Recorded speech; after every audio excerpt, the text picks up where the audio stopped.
Hey guys, I'm Eric Marcum with 650 AM WSM, hanging out in the WSM studio with country music superstar Kix Brooks of the duo Brooks and Dunn. Almost no introduction needed. He's got a radio show called Cookin It With Kix, and now he's got a new cookbook called Cookin It With Kix. You come up with that name? No, No. I didn't, Eric. I was racking my brain. I said, I just can't think anything. And they said, how about Cookin It With Kix? And I said, yeah, I couldn't think of anything. Yeah, came up right with the name with Kicking It With Kix. Perfect. It just, it's kind of like being married, Eric. People just hand you stuff and you just nod. Yeah, that's how I get. Just get by nodding, and I'm good. Yeah. When did you get such a passion for cooking? It's just, I just grew up doing it. I mean, I literally grew up with a boathouse in my backyard, and, part of my life in Louisiana really was hunting, fishing, loving, and cooking every day, and it's nothing. I'm not a chef by any means, but you just learn how to do all that stuff, and everybody down there takes great pride in knowing how to. It's almost an embarrassment if you don't, So it's kind of part of the deal. And when the guys are cooking, the women are cooking, it's something my wife and I are still like that. It's like, okay, you take care of this. I got the grill, or even we'll switch places sometimes. That's exactly how it is in my household. Yeah. I'll go out and pick the tomatoes, get some green onions, bring them inside. She'll start cutting everything up. I'll fire up the grill, and next thing you know, we're putting everything all together. So you got a garden? I got a garden. That's what I'm talking about. See, and even in this book, I talk about walking through the garden with my grandfather, who, this guy was, he was a hunter, he was the mayor, a man's man, but man, he gets out in the garden and he heads straight for his roses, to check on that stuff. And then it's his tomatoes, and the okra are coming in. All that stuff is, they're things you anticipate, you look forward to. If you got a garden going, it's not like to think what people miss by just opening a can of soup, and that's just eating. Yeah. They're missing the celebration, the fun part of it. Yeah. So your cookbook is a recipe book, but it's also a book of tips, tricks, stories, and experiences. Have you found that hanging out with people, hanging out with family members, it kind of makes the food better when it's all finally prepared? Of course. I mean, isn't that what Thanksgiving's all about? I mean, why can't you do that even on a two-person scale at home, to where it means something to be together and to be sharing all that? I mean, sometimes you just have to slow down and go, okay, we're going to take 4 hours tonight and we're going to cook. Doesn't mean you can't be watching the Olympics while you're doing it, but everything doesn't have to be rushed. Our whole lives are rushed now. When people say they can't cook, it's like, yeah, you can. And if you're not doing it, take a little time, because you'll love it. It's fun. A lot of people find, or they try to make up excuses. It takes too much time. It's too expensive. I don't know how to cook.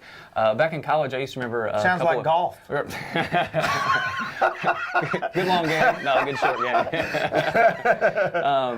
Our buddies from college, we would just get a whole bowl of pasta, put it together, the four of us, and go out and grab a box of wine, because it was college. Yeah. We could come back and the four of us could eat for $25. Yeah. And it was the experience. Somebody would be on the grill cooking up the chicken. It's somebody still doing the pasta. that way. It's really the cheapest way to eat if you go to the grocery store and actually get your ingredients.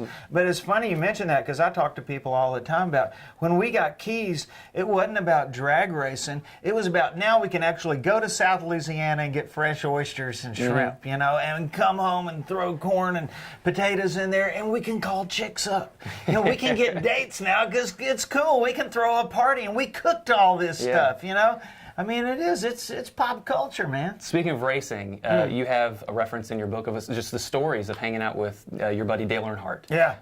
And got on his boat, the Intimidator. Yeah. Going out there doing some fishing, and that's part of it. Being able to get out there and catch the wild game, being able to catch the fish, bring it back, cook it up, fry it, have a good time with it, and experience that with family. Yeah.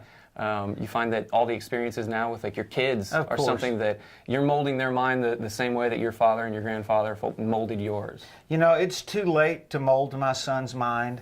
I realized a long time ago he's got a mind of his own, and he lives in California, and he's a screenwriter. But next week, he and I are going fishing in Alaska. We do it every year. And, I mean, we catch fish in the morning. For lunch, we head in the woods with these guys. We dig holes in the ground. We bring ingredients, and we cook these fabulous gourmet lunches. I call them gourmet lunches. We're eating off a hole we dug in the ground, with wood that we gathered up around in the woods, and it's amazing. And those are the things that that are fun. I'm not suggesting that everybody hunts and fishes or whatever, but you know, if you look around your community, you'll find things that are native to where you are and whatever, that are probably unique to where you are. And that's one thing, you know, I talk about Louisiana all the time, and this book centers on that a lot because that's where I'm from and sort of where I learned how to do a lot of this stuff. But touring coast to coast for all those years, I learned that everybody's got their own stuff going on. You know, it's just like fishing in Alaska. Fish with people from all over the country, and they're like, oh yeah, in Maine we do this and that. Well, in Oregon it's so-and-so, and you know, oh, in South Carolina it's so-and-so. So I think if you look around in your area, what do we got that nobody else has got? Or what do we have that's fresh and good? And the seasons, isn't it weird that strawberries taste like absolutely nothing for about 9 months, and then all of a sudden they're delicious? They just ripen up. Yeah, and one thing I learned from doing that steak show on Cooking Channel, a lot of the great chefs, they won't even use a scallion or this, or if it's not in season. You know, because turnips or whatever, you can grow them year round with lights and chemicals and whatever they use, steroids they use to make things grow. But if you learn when things are in season, you go, wow, this tastes amazing. Well, that's what that is. You know, so that's kind of, you know, just playing with what are the realities of making this stuff really work and taste good. Food tastes good. And then it's really a baseline. It's like, I don't know, like most people that cook stuff and have done it for years, exactly how much salt, or it tastes different every time. You know, it's like, oh, we need some more of this or that. You can sprinkle it in there, little portions. You know, do a little dry rub. You're like, a little too much. Yeah. Take it off a little bit, but. And if it's like playing music too, you know, first time you pick up a guitar, don't go, I can't cook. Go, I need to do this some more and get better at it. Well, you mentioned some of the recipes in your book. I'm going to talk about the fried fish. You've got barbecue shrimp, honky-tonk tequila steak. If you had to pick the favorite recipe out of the entire book, do you have one in particular? I usually lean to red beans and rice. Yep. It's really my favorite. If I'm going to have a big Super Bowl party or something, that's what happens. And you soak beans for 2 days, and then you start throwing stuff in the pot. And it's all in there. Before I came to Nashville to write songs, I was in New Orleans for almost a year. And every Monday was red beans and rice day. And every restaurant has their recipe for red beans. And I realized that he uses this kind of sausage. This guy actually uses pepperoni. It tastes good with that. You know, beans are beans and rice is rice. But and so I kind of took from all of those and just kind of, I said, let's just put them all in there. I mean, I use like 6 different kinds of meat, lots of ham hocks for the salt and whatever, but all these vegetables cook down for like 3 days. It gets real thick, almost to a chili-like consistency, and man, on rice, it'll kill you. You'll go back for more, and then you'll just sit around like big Thanksgiving. One last thing I got to talk to you about, because you got a whole chapter about it, are the drinks. Yeah. Oh man, the cocktails. You go, it's so simple as just whiskey on the rocks. But there's a reason why you want to talk about whiskey on the rocks. It could get diluted. It could melt. I mentioned the stones that you can put in there. But you go so that's far as what rocks are. You know, that's where it came from. The original rocks. Yeah, yeah. In Scotland, they go high and get cold rocks to make their whiskey cold. They like making it cold, but they were actually using cold rocks. They wouldn't use ice.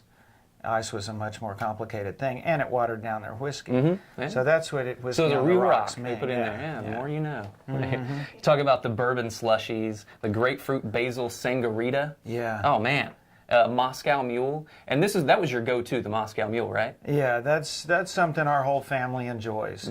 That's I like to drink, as you can tell. You know, and it was interesting in a local bar. In a local bar in town, we had did my sangria wine recipe in there, which, man, check that out. It's a great wine with Riesling and tequila and fruit juices, and man, it's outstanding, really fun. And of course, I have a winery, so people are really, for some reason, really intimidated by pairing wines. It's like, don't know anything about that. It's not that hard, and it's really fun when you start paying attention to why this wine goes with that food. You know, and I've learned a lot from my winemaker about that. We all know, reds go with red meat and white goes with fish and chicken diet. But then you start getting into it and why a certain acidic content from a Riesling or even a rosé or whatever bring out this in a barbecue. And if you do that and you take a second and go, I get it. Yeah. That's cool, you know, and I don't know, none of this is, where I come from, you know, none of this is sissy business. This is all stuff, you know, you take pride in knowing a little something about it. Yeah. Definitely. Well, I got to say congratulations on your continued success. Thanks. You're heading back out to Vegas with Reba. It's the Reba, Brooks and Dunn Together in Vegas tour. Yeah. We're at the Coliseum out there at Caesar's Palace. We'll be back November 30th for a couple of weeks during rodeo finals. For more information and to order your copy of Kix's new cookbook called Cookin It With Kix, The Art of Celebrating and the Fun of Outdoor Cooking, head over to kixbrooks.com. Kix, buddy, thanks so much. Thanks. Enjoyed Appreciate you coming in. I'm Eric Marcum with 650 AM WSM. Hey guys, this is Eric Marcum. If you like this video and you want to see more, click the subscribe button below.